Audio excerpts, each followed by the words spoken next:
Hey my brothers and sisters, it's your boy zzzero and welcome back to some more ZZZ.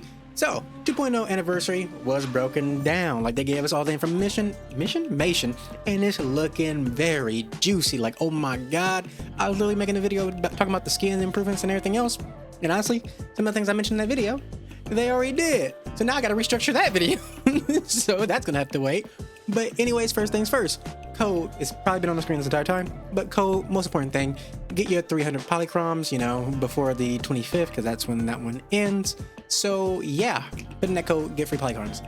Anyways, right on into it. New story. We already know it's gonna be new story, so that's nothing really surprising, but new story is coming, and a character story for Jifufu. So those are the two things we'll be getting right off the bat with the 2.0 goes live, nice and good. The characters we are getting, even though I will be going over the characters kits in a little bit more detail in a separate video. For Yixuan, she is a completely new kind of character who's doing a lot of new things. She has access to Rupture, which is a whole new kind of damage type, which is damage mixed with survivability. It specializes in ignoring enemies' defense, and it has the new Sheer Force stat that converts a portion of your attack into sheer force, which again is meant to ignore the enemy's defense. When it comes to Yixuan herself, she can further increase her own sheer force based on her max health, so she does scale off of her health.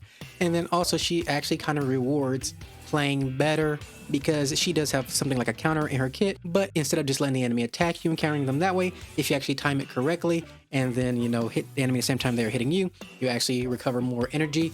But also her energy system has also been changed with something called adrenaline, so she's just an entirely new kind of character. That's why she needs to be talked about completely in a separate video. When it comes to Jifufu, she's also quite interesting. She is a fire stunner with off-field stunning capabilities. She increases chain attack and crit damage, and she is a decibel augmenter, meaning she does play with the decibel/alt system in a certain way, but again, we'll get into more of that in a different video.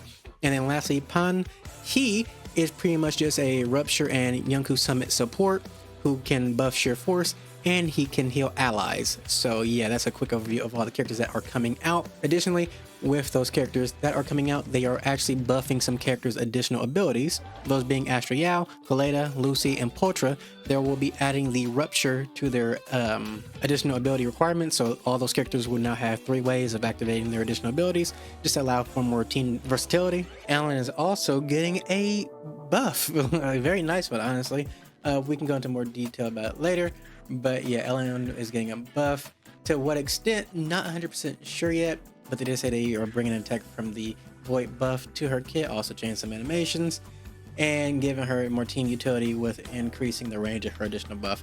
So, nice buff for Ellen in that regard, for the little bits and pieces. And also when it comes to what banners are coming at the same time, with Yixuan, she will have Pan as the A rank on her banner with Potra, and Astra Yao will be the character rerunning with her. And when it comes to Jifufu, she will have Ben and Korin coming with her banner as the A ranks, and then Caesar will be rerunning with her. Along with these new characters, we will be getting a new Bangboo for the Yonkou Summit. So yeah, it's like a little lion statue Bangboo. Looks very cute, very cool. On top of that, since we are getting a new specialty, which is the Rupture, which we cover, we are getting new W engines for the Rupture specialty. And then also, we have new disk drives, and these disk drives are absolutely crazy. So the new disk drives, one being the Yonkou Tails, which is specifically for Yixuan, is a 2-piece set effect of health plus 10%. The 4-piece set effect is when using an EX skill, chain attack or ultimate, crit rate increases by 4%, stacking up to 3 times and lasting 15 seconds. Repeated triggers reset the duration. When having 3 stacks of this effect, sheer damage is increased by 10%, so meant for Yixuan. And then King of the Summit, which is a pretty much new stun set, which is really good for stun characters. So the 2-piece set effect is increased days of attack by 6%, but the 4-piece set effect is when the equipper is a stun character and using an EX special attack or chain attack increases the crit damage of all squad members by 15%. And when the equipper's crit rate is more than or equal to 50%, further increase crit damage by 15%. So yeah, and repeated triggers reset the duration. Passive effects of the same name does not stack. But literally, this is the best, you know, stun oriented, this drive, because it gives crit damage. It literally makes building other characters easier. Those are literally the best things ever. That's why Astra is so good, because she makes builds easier, because just free crit damage. We are getting outfits for Bell and Wise, which both look absolutely amazing. And with these outfits, actually certain parts of them are customizable, which is a very nice feature that they are adding to the game.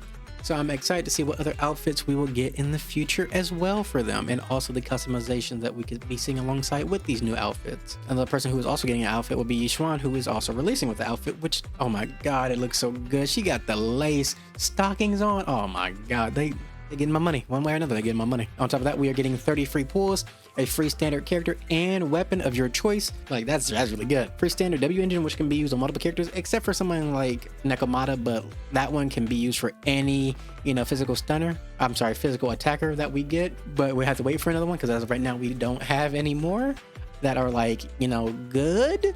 But everybody else's are pretty versatile. And then just any standard characters that you may want are just missing. We're also getting a new area/city, which is the Waifei Peninsula and the Phelim Heights. So yeah, along with that, they will be changing the whole navigation system, adding a map, changing how quick travel or fast travel is working. There's a lot in that regard that you honestly just have to wait for that to release to actually get your hands on it to see how it feels. But yeah, they're changing a lot. Also, you can now explore areas with your characters, as in like straight up just have your agents equipped and go into an area and explore and fight enemies that are just, walking around inside the area. These enemies will also have their difficulties and like levels above their head, so you can see how strong they are. But yeah, no, the exploration is getting a lot better in ZZZ. In the same vein as exploration, they're also adding a new exploration mechanic, which is like a perception technique that allows you to pretty much go into this special view to then look for weaknesses in the environment to break boundaries or barricades, and then help you find secret areas for more polychromes and stuff. You can literally use this new vision to follow ether trails to find treasure. So they really went above and beyond with the new exploration. We also have new combat mechanics in the miasma and miasma corruption. So essentially, the miasma corruption is when you're getting hit by enemies who have the miasma, it'll build up a new gauge, and once that gauge gets full, you will take a lot of damage. The main agent up front will take a lot of damage, but then also your teammates also take a little bit of damage as well. But then there are some enemies who can actually gain even more power from this miasma, which allows them to make a miasma field and get a miasma shield, which will reduce the amount of damage they take and also keep them from being stunned. The only way to, break the shield is to do damage to them, but a faster way to reduce the shield would be doing dodge counters or hitting the enemy with ults. And then once the shield is broken, the enemy will take a portion of damage while also recovering the agent's energy to max.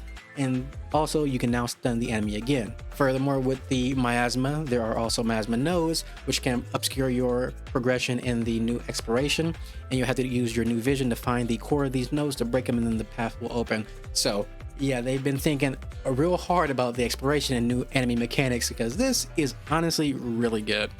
They're also changing how dailies are done and also adding in a base builder essentially. So in terms of that, we'll just have to see once that completely goes live, because I'm gonna be honest with you, I don't feel like diving too deep into that.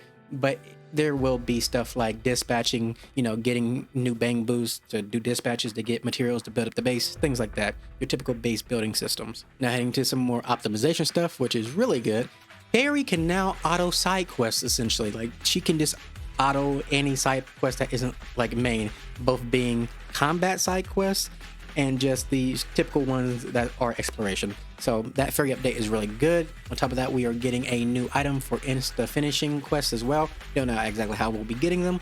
We are also getting controller optimizations, pretty much just allowing all the buttons across all platforms to essentially be the same more or less, while also adding customizations for controls as well. So that's good. They're changing how the internet mission system is structured, optimizing the mission categories and displays so it's not as confusing anymore. The internet rank up requirements have changed, so you no longer need the observation data. You just need to hit both the rank and do the required story quest, and boom, you're good there.